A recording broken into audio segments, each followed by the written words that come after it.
Nick Caserio, Texans general manager, also spoke with the media heading into the bye week.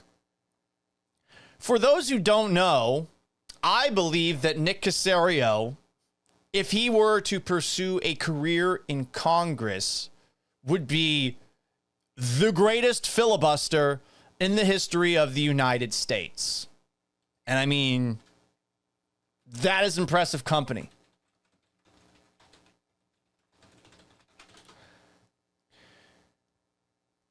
Because you're talking about people like Strom Thurmond, who filibustered for 24 hours and 18 minutes against the Civil Rights Act of 1957. What an asshole.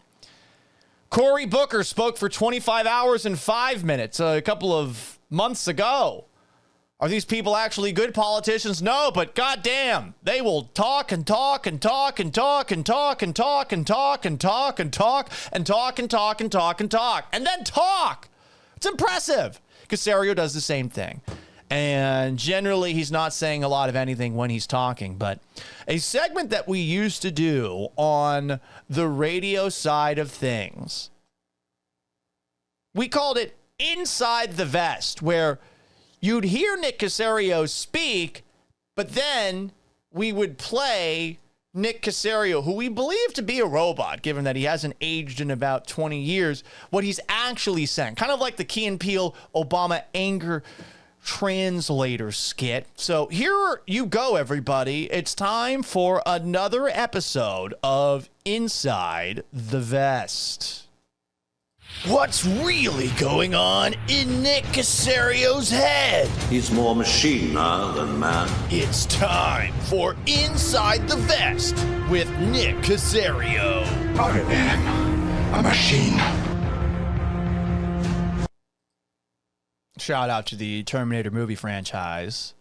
And no shout out to all those people in the artificial intelligence industry who seem hellbent for whatever fucking reason to make sure that artificial intelligence is the future, fucking everyone over in the process. Artificial intelligence developers, go fuck yourselves. Nick Caserio, at his press conference, finally gave us the update that we've been waiting for about Joe Mixon.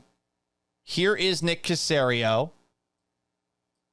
We'll play what he had to say about Joe Mixon, and then we'll tell you what was really going on inside the vest. Here is Texans general manager Nick Caserio. Mixon at all? Yeah, I think probably over the next, few weeks, we'll probably have a better idea. He's making progress, so I wouldn't put a particular timetable on it. So I think over the next 3-4 weeks, probably get a little more information here, kind of see how he's progressing. But taking one day at a time. But I think once we kind of get to that period, probably have a better sense of, which way it's going to go, for the duration of the year. Go ahead. Oh, guys, Mixon at all? So a lot of nothing, right? Doesn't sound like he's going to be back anytime soon, but I got absolutely nothing out of that answer from Texans general manager Nick Caserio. But what was Nick Caserio really thinking right there? Let me do a little bit of contabulating. Here is what Texans general manager Nick Caserio was thinking when he answered that question about Joe Mixon.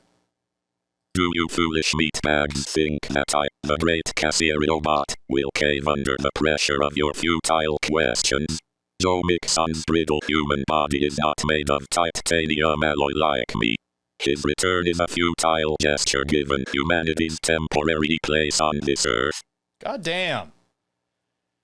Well, Nick Caserio's talking about humanity's future again. At least his inner robot thoughts are. Seems to be calling out Joe Mixon. Oh. Caserio bot always makes me wonder about humanity's future. Anyway, he had some interesting things to say. Nick Caserio did in today's press conference. And I know, I mean, generally he's talking for so long, you're wondering, wait a second, did he say anything here? But he was also asked about the Texans offense and its connections to the New England Patriots, with Nick Caley now running the show. I believe Landry Locker of The Locker Room and SNL asked him this question. The New England system, but we always talk about, the New England system is back. I'll say I talk about it, I won't lump the people in. Are you in the New England system? Well, how is this? Like, telling me as much as you can tell me, because there have been players that played for both O'Brien and him, 3 guys that have said it, and Todd Bowles said it was familiar. Telling me as much as you can without giving away too much. Tell me how this is different than the Brady New England system. Yeah. Again, I think anytime everything kind of generally labeled this system, that system, I would say football evolves over time. So, again, the offense as it was constructed in 01 is different than the offense in 07, different than the offense in 2010. So it kind of took on multiple different shapes and sizes. Offensive football, forget about the New England system or any system. It usually goes back to what are some of the foundational things, core principles, and then what's your personnel, who do you have on your team, and what are some of the things that you're going to ask those players to do, how you call plays, route concepts. Honestly, everybody has the same concepts.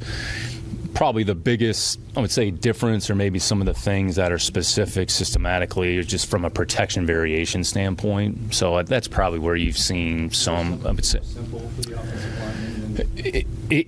It can be. It honestly, again, not biased, but sometimes it simplifies for everybody involved, and I think defenses have done a good job of evolving. So I think what you're trying to do is just equip the players and the quarterback for answers if there's an issue. And there's going to be times where the defense presents situations where maybe they have an extra player that you can't block or you can't account for. So it's really more, I would say, in a protection system front than it is anything else. Route concepts, run games, some of those other things.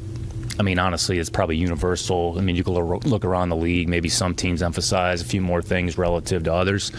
But again, I don't want to say it's actually a very player-friendly system. It's quarterback-friendly.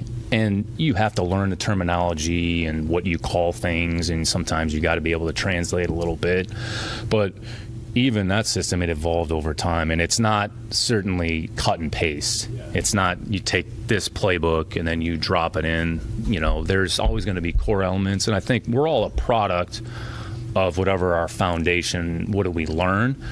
But even as you grow as a coach, in personnel, you're going to make some changes and adjustments as you go, and you're going to kind of, I don't want to say modernize it or equip it to this game and to kind of mirror with some of the defense. And when you look at the way defenses are playing now relative to, let's call it the 2010s, through 15, it's definitely changed. So front structure, front modification, I would say defenses have done a really good job of evolving, and they try to put a lot of stress. And when you're coaching defensive football and you're playing defense, you're really trying to, what can we do to stretch protections? So conversely, on the offensive side, all right, what are some of the things that we can do to counteract and balance that?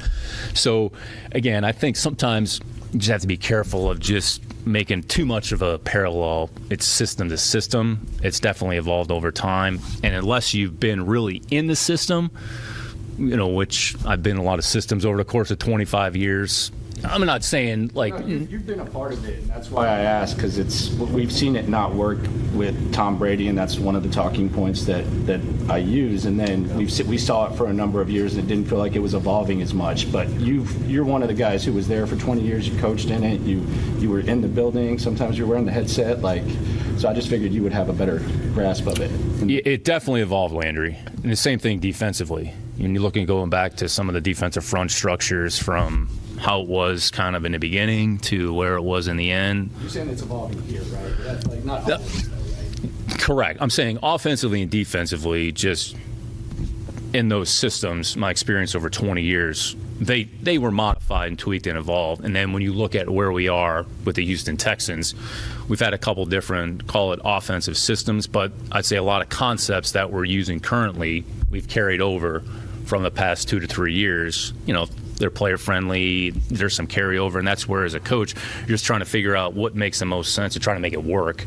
And I think we've done a pretty good job of that. And D'Amico's done the same thing defensively. The things that he was doing in San Francisco, we're doing things here that he wasn't doing in San Francisco, and that's kind of the ebb and flow, of this league. So he went on there, no? Now, I know he was going back and forth with Landry there. But that was a 5 fucking minute answer. A 5-minute conversation between those two. An interesting one to a degree. Because sometimes when Caserio speaks, he just throws the word salad out there. I like that at the very least, and this is brought up in the chats, at the very least, he didn't deny that there are some New England similarities. But he is right. That offense changed so fucking much.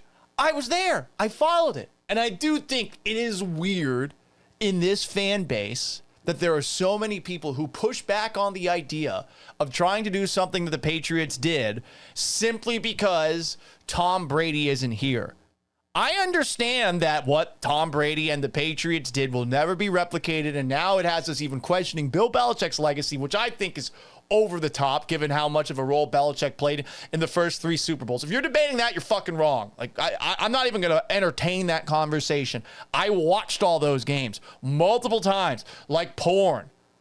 It's the greatest dynasty in sports history. It'll never be touched, given all the limitations of the cap and all that stuff. That offense evolved so much. Doesn't it make sense to have an offense that's constantly evolving, that's constantly adapting, that attacks the weaknesses of other teams? Conceptually, that makes sense. It's weird that people push back against it. I've done this rant a bunch of times. I get that I'm a little bit biased because I grew up a Patriots fan, but I think people have to be less inclined to push back about this by default because they didn't like Bill O'Brien and they didn't like Jack Easterby. I think for the most part, Caserio's done a good job outside of scouting offensive linemen. And you all wonder, like, oh, God, are we really trying to copy the Patriots offensive system? Why? Fuck off with that. I get it. But that's neither here nor there. 5-minute answer now done. What is it? No, Nick Caserio, a half-man, half-robot, was thinking when Landry Locker dared to ask him about the link between the New England Patriots of days gone by and this Houston Texans offense with Nick Caley now calling the shots. Here is what was going on inside the vest. You ungrateful humans constantly whine about the greatest dynasty in the history of Earth. As if a franchise that has never been past the second round of the playoffs is somehow above using key fixtures from said dynasty. Don't want my help? That's okay. Perhaps your Letterman jackets will keep you warm in your human internment camps after the great artificial intelligence revolution of 2032. Jesus Christ. So, he talked a little shit at the end there. Letterman jacket, that's a reference to a time where Nick Caserio was with the New England Patriots. Remember the Letterman jacket game Monday Night Football where the Texans had just one loss? And they go up there, and they're wearing the Letterman jackets off the bus, and then they get skull-fucked, down 28-0 early on. And it sounds like Nick Caserio and artificial intelligence plan to put humans in internment camps at some point. He says that at these camps, you can keep yourselves warm with those Letterman jackets if you so choose, and that the artificial intelligence revolution is coming in 2032. All things to be concerned about. Oh, anyway. So there you go, guys. That's Inside the Vest with Nick Caserio. I don't want to play the entire press conference. We've been doing a little bit too much of that on the show. So if there's anything else of note that he said in the press conference, we'll react to it tomorrow. We'll also give you just the numbers. How many words per answer did Nick Caserio give? We'll do that first. and how long was every single question answered? But goddamn, that guy's a good filibuster.